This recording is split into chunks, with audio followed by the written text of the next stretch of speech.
Hello YouTube and welcome to the last Microsoft Flight Simulator news video before Christmas. Yes, it's coming to the end of the year. It's been a big year for Microsoft Flight Sim and there's been no shortage of news. In today's video I talk about the fly-by-wire A380 where we've got a nice little Easter egg, although sadly I don't have the capability to try it out, but we'll learn more about that in a minute.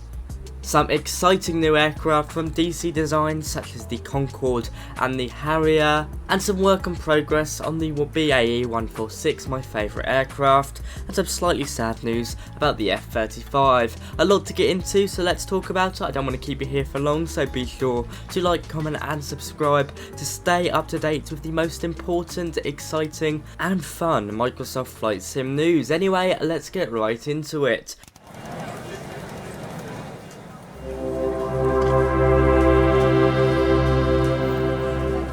So we'll start off with the A380. They've got a nice little Christmas Easter egg that you can go and look at. All you need to do is go onto the installer, click on A380X, you'll then be met with the fly-by-wire logo. Click it a few times until it fills up the circle and bang, you've got Kilo Foxtrot Bravo Whiskey, fly-by-wires test airport. Once you've installed it and loaded up, hopefully you'll be able to see it, and it includes a model of the A380X. It's only a static model, but it's very interesting to see how it is going so far.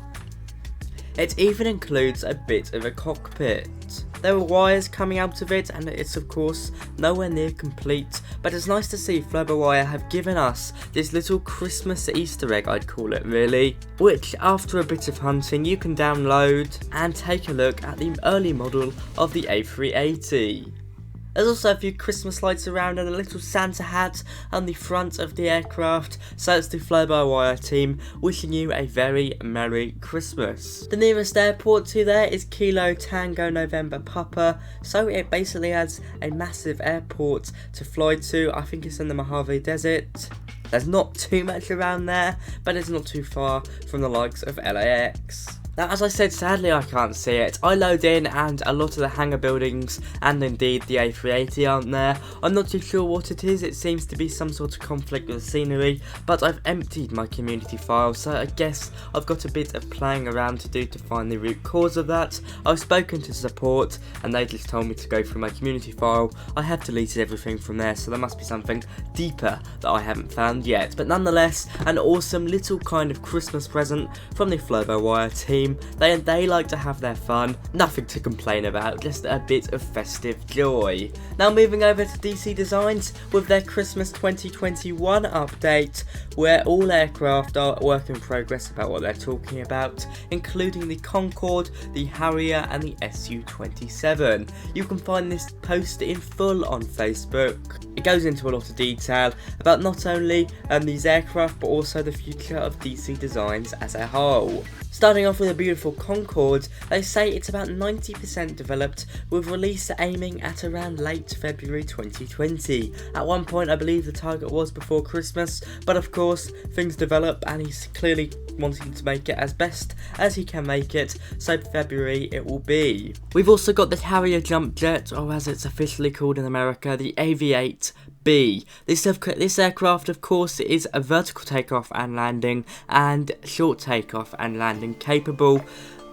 You've of course got the thrust vector and the nozzle that flips down, pushes the aircraft up in very simple terms, allowing it to take off from the smallest of aircraft carriers. I think they even landed it on a shipping container in the Falklands War. That might be a myth or I might be completely right. Tell me in the comments.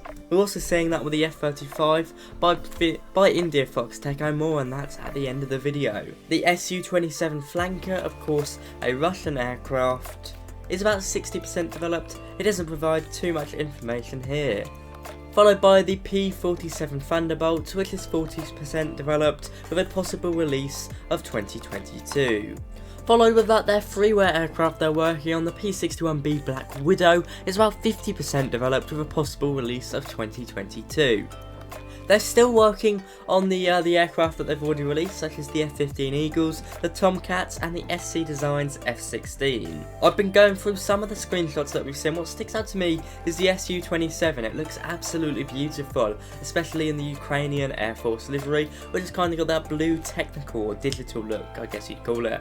Something I missed up there as well is the A-10 Thunderbolt C. That's about 60% developed. The Mickey Mouse aircraft, as some of my non-aviator friends disgruntlingly call it. It's at a local museum close to where I live, you see. Well, it looks absolutely awesome. You can kind of see where they're coming from when you look at it face on, but I think it's quite offensive to this beautiful aircraft. Nonetheless, it looks absolutely beautiful, and the Gatling gun at the front, well, although we probably won't be able to use it, I hope at the very least it plays that awesome noise. No new photos and not too much information about Concorde, except for this cool screenshot here. I actually went on my second Concorde the other day, obviously not flying it, just a museum one that they've opened up. Nice to tick off two.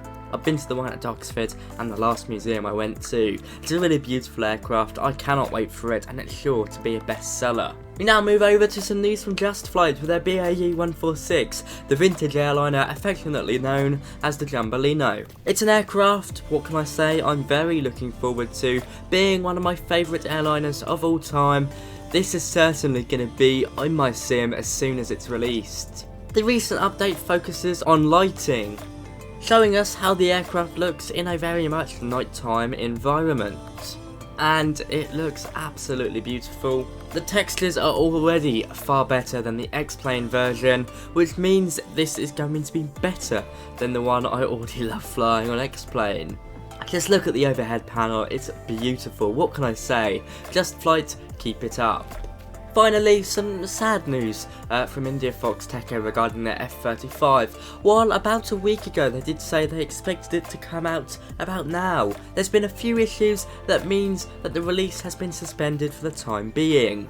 Basically, at the moment there's a strangely high amount of crashes for beta testers. This means India FoxtTecho have delayed the release, and as such we haven't got a release date, or at least a release area anymore. Now by the looks of it, this is set to be their flagship product, with a completely unique cockpit that looks nothing like anything we've seen before, because of course this aircraft, we've got nothing like it in this sim already. And while a lot of these kind of specs regarding the F35 is top secret, the developer seems to be aiming to make it as realistic as possible, but importantly they are downplaying any unrealistic expectations, because of course you can't go out and pull the kind of owner's handbooks and operators manuals for these kind of things. We're relying what's out there and what's available to the public. As you know, there'll be two versions, one marketplace one and one non-marketplace one. The non-marketplace one will have weapons, but they'll only be cosmetic. And it will be available for Xbox. I also think the DC Designs Concorde and quite a few other aircraft will be. So it's looking good if you play on Xbox. But there we go guys. Plenty of Microsoft Flight Simulator news to keep you happy over the festive period. Last thing I want to say is have a Merry Christmas if I don't see you, and a Happy New Year. I imagine most of you will be back, but if you're not, have a good time. I'd like to thank my first class channel members. Thank you to Simon Schmidt, Sitara, Ethan Bubeck, Jonathan Desmond, Captain Matt Russell, Jesse Wiseman, Fanny Leibenberg, Hello, and Owen K. My channel members really do help me out, so if you want to support the channel, click that blue join button. But from me today, I'll see you around. Bye bye.